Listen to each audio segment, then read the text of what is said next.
everyone, and welcome back to Let's Talk Sarcoidosis. Today is, well, actually April is Sarcoidosis Awareness Month, so I'm sure everybody's looking and, wondering why I have the t-shirt on. This is because we're paying our, respects to the episode in regards to sarcoidosis awareness. So definitely watch the show and get your pen out. And today we have, before I invite the guests and actually talk with the guests, I want to welcome my co-host, Richard Hanna. Hey, how you doing, Dorothea? I'm doing good. I'm glad you're here again. Thanks a lot for being here, especially for this special Sarcoidosis Awareness Show. Happy to be here. Thanks. And today we have Mrs. Lisa, Evangelist Mrs. Lisa Moses Brown. And we have her husband back again, Mr. Franklin Brown. Thank you guys so much for joining us again today. And how are you all today? And thank you for having us again. We're excited to be here. Great. Extremely. Great. I'm excited because I know, Lisa, we were talking before we started taping, and you said since the last show, you had some people contact you. And today we just want to talk about life in general with sarcoidosis and what's happened since the last time you guys were on. Right. So I know, let's start with you because you mentioned that someone did call you.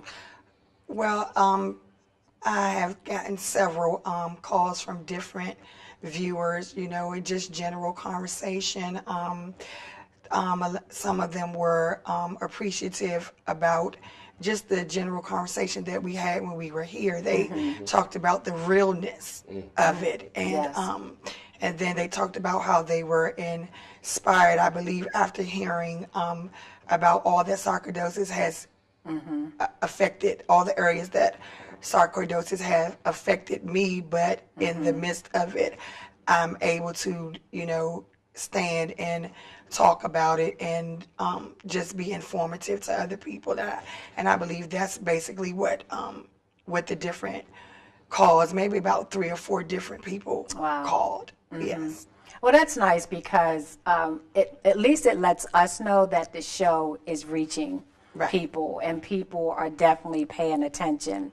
Now, the other not so good thing, you had mentioned that you were also hospitalized since our last segment with you guys on there. So can you tell the viewers what happened then? Well, so a few weeks ago, I want to say March the 26th, I had a doctor's appointment. So Frank and my daughter took me to the doctor's appointment. And when I got there, my blood pressure was like 244 over 187. Wow. My blood sugar count was about 566. And so naturally they were telling me that they could not send me home like that. I didn't want to go to the hospital because I had an engagement. Actually, it was the Thursday before Palm Sunday. Okay. And I had an engagement on Palm Sunday. I was determined that I was not going to go to the hospital. My doctor, kind of pushed the issue about me going, Lisa, just go and let them get your vitals stabilized, and then I'll come and discharge you. Well, in going, and naturally I was not discharged that same day. I had to stay overnight, but the treatment, in which I go through this quite a bit. Okay. The treatment, again, even now, though it's been almost 20 years with me and the sarcoidosis, they don't know what to look for. They don't know how to treat the illness, in my opinion. They're all doctors are not educated in sarcoidosis, and so they'll look at this thing and they'll look at that, and I'm saying, okay, well, the first thing that you have on my medical history is sarcoidosis. And so why not call a sarcoidosis or pulmonary specialist in, in the beginning, and I believe that would keep some of this other drama from, taking place. But they don't do that, and so they were not able to get my vitals stabilized. I only stayed overnight, And so what I did is I signed myself out the next day. I went home. My husband followed our normal protocol. My husband was able to get my blood pressure down to normal range and my blood sugar down to normal range. Wow. So, okay, Mr. Franklin Brown, what did husband do to get those vitals down? I think all the viewers would like to know, what did you do to get those vitals down? Okay, well, I mean, it's basically our little routine that we do. When I get up in the morning, I try to get up between, say, 7, 8 o'clock. Do a finger stick, you know what I'm saying, for blood sugar. I do that, check her insulin. Once I do the blood sugar, then you turn around, you give her insulin. You see how much insulin she needs now. She normally takes 50 and 18, that's a sliding scale. So whatever the meter reads, if it's like supposed to be 120, you sit there and you got to scale it up to 3. So normally I give her anywhere between 18 to 24 units. Okay. And then I give her 50. Once I do that, it's breakfast time. Okay. So by the time I cook, insulin should be done what it do. I go in there, fix her meals, and I'd ask her, so what do you want? She'll tell me what she wants. It's the good husband here. Yeah. You know what I'm saying? Right after we do the finger stick and the blood work and the insulin and all that, I'm the waiter. Wow. You know what I'm saying? So she tells me what she wants. She gets breakfast in bed. That's mandatory. And I mean, it's just a normal routine. Just make sure she has some diet iced tea, you know what I'm saying, or regular tea. She likes hot tea. So I give her some regular tea, you know what I'm saying, give her some grits, some eggs, some toast. Well, she really likes English muffins. So we'll do the English muffins. And that's really normally the routine that we do. Right. And I make sure that's done before I go to work. Once she's taken care of, and I go to work, then I come home around lunchtime, and we'll repeat the same process. Okay. You know, if I'm not going to be able to make it at lunchtime, I'll make sure she already has her food ready. Okay. So all she has to do is pop it in the microwave. You know what I'm saying? I mean, the microwave set. So all she has to do is just go in there, push a button, take it out, eat, call me, let me know that she's okay, and that's pretty much our routine. So let's see, Rich. He's a husband. Yes. He's Dr. Brown. That's me. And he's also Chef Franklin Brown. Exactly. What you got to say about that? Yeah, That's and what I waiter. do. What you have to say about that, Rich? I just want to know, do you get a good tip at home? And allow me to tell you what the tip is. All right. The tip is, you didn't bring me no hot sauce. Don't forget the hot sauce. You didn't bring me any hot sauce. And I'm like, alrighty then. So when he goes to work, so there's like you're working on bringing down the vitals, right? He's doing all that, and he goes to work. Now, what's your responsibility at home now? Because in between, he's going to come back and check on you. So now, what are you doing? Because like people want to know the secret, because that's the first part.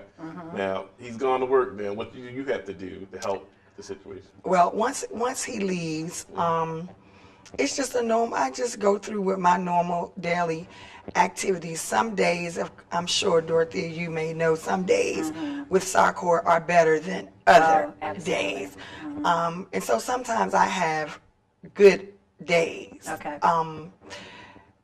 Due to my sarcoid, I have the aneurysms on the right side of my brain, which causes seizure activity. And so when I'm irritated, when I'm under quite a bit of stress, whether it's mental stress or whether it's stress on my physical body, it triggers the aneurysm, and then it causes me to seize. And so if I can go through a entire day without seizing, then that's a good day. And I've been able to do that now for a while, until within the past couple of weeks. Okay, and so if I'm not seizing, then I'll get up, I'll clean, I do ministry by telephone communication. I have an aide who comes in who really doesn't need to do much because I do everything myself. Just assist maybe. Yes, the same things my husband does, the cooking, the cleaning, and all of that. I do all those things myself. And so I guess basically being motivated just to get up and do what needs to be done to keep the vital the vital state. Everything that happens with my physical body is secondary Right. to the sarcoidosis. And so if the sarcoidosis is under control, then everything else pretty much seems to work itself out. Right. And I know the viewers, you know, that's why I wore this shirt, because I know the viewers agree with this shirt. Exactly. You know, totally agree with this shirt. Now, we might have a few people that, you know, may not agree with it, but for the majority of the folks, this shirt is true. Okay. This shirt is definitely true about our disease. Right. You know, there's all types of illnesses out there, but according to this shirt, I believe that, you know, it's true to what it's saying. And this needs to stop. Because we should not have to go through all these different, you know, we should not have to go through all these experiences that we go through. Everybody is totally different. But, you know, the seizures and the, you know, the aneurysm, things like that, we should not have to be going through all that. This is why research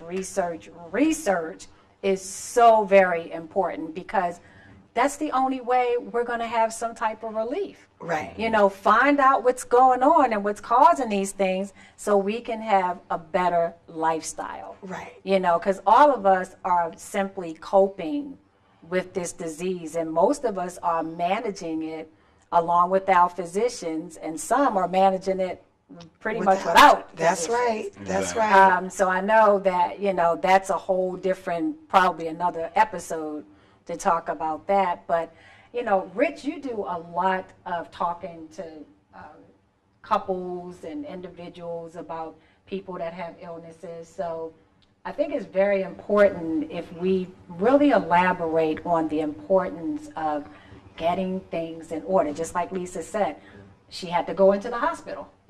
And that's many of us out here. Like, even if you don't have an illness, it can happen. Right. Exactly. So you don't have to have sarcoidosis for it to be hospitalized the next day. Well, really, and what you're alluding to is really being prepared financially. Because some people find out they have sarcoidosis early in life, and some people find out late in life. Yes. But it's like when it happens, are you prepared to deal with the doctor appointments, the treatments, when it flares up, financially because you still got to have a place to live, lay your head, you know, or if it's your loved one. Right. If, you know, you got to leave your job. It's a medical emergency. A person you love. You know, how are you gonna? You know, are you missing pay? You know, have you properly prepared with the savings, 6 months of savings or whatever it takes, because you want to be there for your loved one. Exactly. So when I meet with people, I'm like, okay, our job, you know, is not just prepared for what's expected, but also for the unexpected. You know, and I always, you know, I mean, you know, I deal with a lot of Christians, and I say, okay, well, you want to be thought of as a good man or good woman. Okay, well, you're supposed to be prepared. The prudent person is supposed to look forward and see the difficulties ahead. While the diligent blindly goes forward and suffer the consequences. So I said, so part of what we're talking about is preparing in all things, you know. And so if like I would say, if I cross your path, there's a reason. I said, man, I don't know when the season's gonna come. And so I was like, so what we gotta do is take care of your money, because one day your money gotta take care of you. Right. You know, and it might not just be you. If you got a family or people in your circle you love, you know, it could be a parent, could be a child, grandchild, whatever it is. You want to be able to step up and be there without worrying about things at home. Right. That's true. I mean, that's true. And, you know, I don't know how you guys prepared for it, but maybe people should know, like, you know, when all these things happen, most of the time you're not prepared for any things that, you know, that happen like this. But how did you feel when you did have your diagnosis, and, you know, even just financially, you don't have to go into all that, but just were you ready for anything like that happening, just an illness in general? No. That's what I'm saying. So most of those viewers out there are not ready, because you don't think you're going to be sick. Right. Most of us feel like, you know, it's the inevitable that, I mean, not the inevitable, that That's it's when I just get something. older. Yeah, like when you get older, it's not going to happen to us, you know, not me. But what do you do? Well, for me, earlier on in the illness, like you said, I never expected to be sick. And it, like you said, it's not just with sarcoidosis, it's with any illness, cancer, lupus, diabetes, High blood pressure. Exactly. you know, obesity. It's an illness. Addiction is an illness, you know, and so, and these are not things that we know that are going to come about in our lives. From the financial aspect of it, I was not ready. Then God knows that medical treatment is very, very expensive. Yes. Yes. Okay. So Medicines one person may also. have one type Exactly. of way to deal with it financially. Another may have another way. Right. My financial resource is state insurance. State insurance does not cover everything. Well, most insurances doesn't. Okay.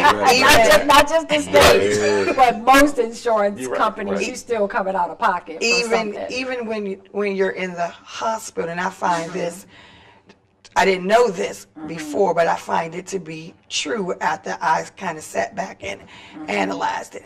They'll keep you, I don't care how sick you are, based on the type of insurance that you have or how you are financially fit, is based on the treatment that that's how they determine the treatment that they're going to give you, the intensity of the treatment that they're going to give you. And so, let's say, for example, I have this one insurance, Dorothy, and you have another insurance. You may be wealthy.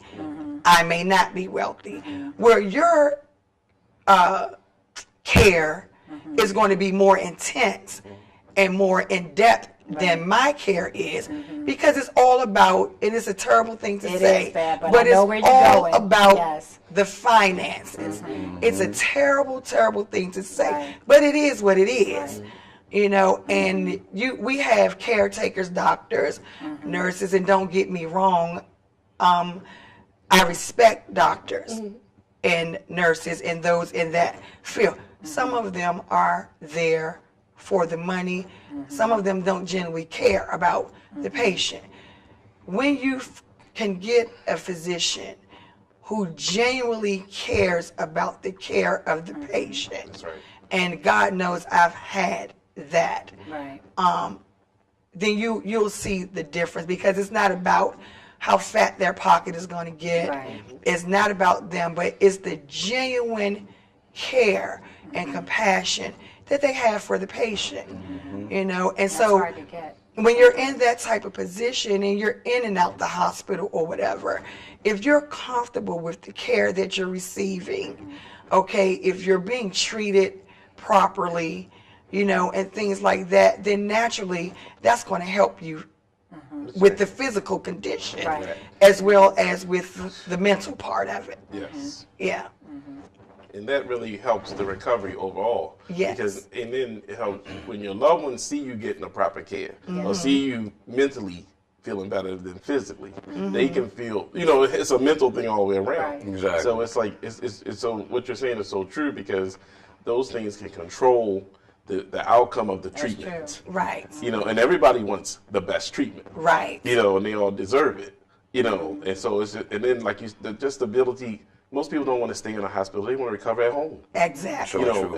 and like if you ever meet a traveling nurse or somebody, they got to get paid. They got families too. Right. You know, so it's really a thing when you start understanding. It's a bigger picture to it. Right. You know, and so it's just good to have you guys here today to understand. You know, just to help people understand. It's like, look, when you live in it, you Right. learn it fast. Oh, yes, You know, but Yeah. you don't. Yes. But you got to say, look, you don't have to wait till you live it. Right. You know, it's not a matter of if, it's when. We all leave here some way, somehow, and you got something that you might wake up tomorrow and just can't make it to the bathroom. Right. And you don't know what's going on. God knows I've been there. And so it's just like, but that's when it hits you like, oh, Yeah. yeah. and so it's like, I tell people, all the viewers, look, stop waiting. Don't wait till something happens. Right. Start preparing it just in case. And it may not be you personally. It could be someone you Somebody love. that you know. Right. And you always got to be prepared for that rainy day. I mean, that's just natural. You know what I'm saying? But then, when, like you say, when something happens, you know what I'm saying, you got more of a sense of urgency of what you need to do. You know, because in the beginning, before that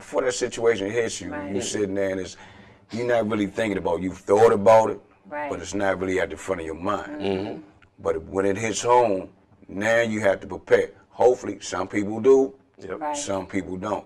Right. And like, as far as my wife's illness, I'm still learning a lot of things from her. Right. You know, And that's natural. a lot of times when she does go to the hospital, I always try to be there because there's always going to be complications. That's right. Because she knows so much about her health that the nurses and the doctors get frustrated because They don't she know know. everything. Wow. Yeah. You know what I'm saying? They can't just give her any type of medication Right. that they feel they want to give her. Right. You She's know, going to challenge them. Exactly. Everything. She asks, what are you giving me? Well, you're supposed Before to. you even give it to me. Yeah. Yeah. You know, and they say, well, we're giving you so-and-so. She's like, no, that's not what I take. Yeah. Now, she knows everything by heart. I got a list in my pocket. Exactly. You know what I'm saying? They ask me something, I got to pop the list out. Right. I'm But you reading. have it, though. Oh, no doubt. Yeah, you I have it. I have Right. that. Just even that is important. Right. Just sharing with the Exactly. person that you're with. That's Look, right. you need to understand what they're saying when they say this. You know, you need to know. I mean, just working together. Exactly. is important because so many people, a disease can tear them apart. Right. You know, the stress of it. Right. You know, and just to be able to keep that communication on. How can I help? They want to help that loved one so bad.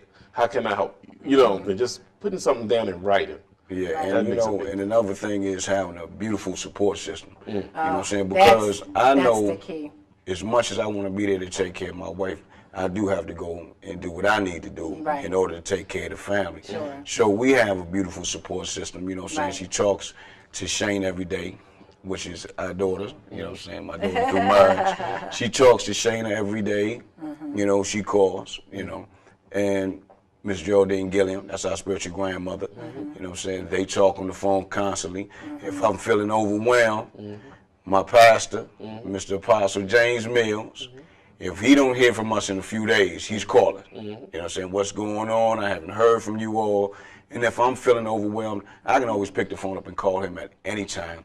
Right. You know, if she's having a little episode or whatever and I'm talking to her and it seems as though she's not coming out of her seizure fast enough for me, I can always pick the phone up from him. I've talked to him and I've called him and he has prayed her right through it. Yes. By the time he Yes. finished praying her through it, she's back to normal. I'm happy. I can tell jokes again. Right. And it's just a beautiful thing, you know. And to have that support system is lovely. You know, I mean, I'm learning how to be a better husband based on being more involved in my church. You know, I like to say that I really enjoy the people of our church, my church brothers. Right. I love them. You know, I got brand new friends that I never knew were there. You know, so with their love, understanding, trust, and the guidance of my pastor making me a better man than I was. I thought I was a good man, and I was a good man. But now I'm a God-fearing man, and I'm better of that because of Apostle James Mills and my wife, Miss Lisa Moses Brown. She started it all, you know. And She if- started That's it all. good. Yeah. if I can just add one thing, I don't know, if I tear up, you all you know, as we talked about before, I bless God for my husband. I don't know what other people have. My husband, and don't get me wrong, we don't see eye to eye on everything. No relationship is perfect. No, not at But I must sincerely say that my husband tries to support me in every way that he can. And even if he's in a weak place, he tries not to let me see that. I know that when my illness is pretty much at a bad place, and he's done all that he can do, he feels helpless. You understand? But he will never let me see that until after, you know, after God has brought us through, you know, and I respect him and I love him for that. And whereas though I never really had a strong support group before, as he said, I have it now. By the grace of God, with people who have been placed in my life. My oldest grandson, he's 13 years old. For 13 years, he's been dealing with me and this illness.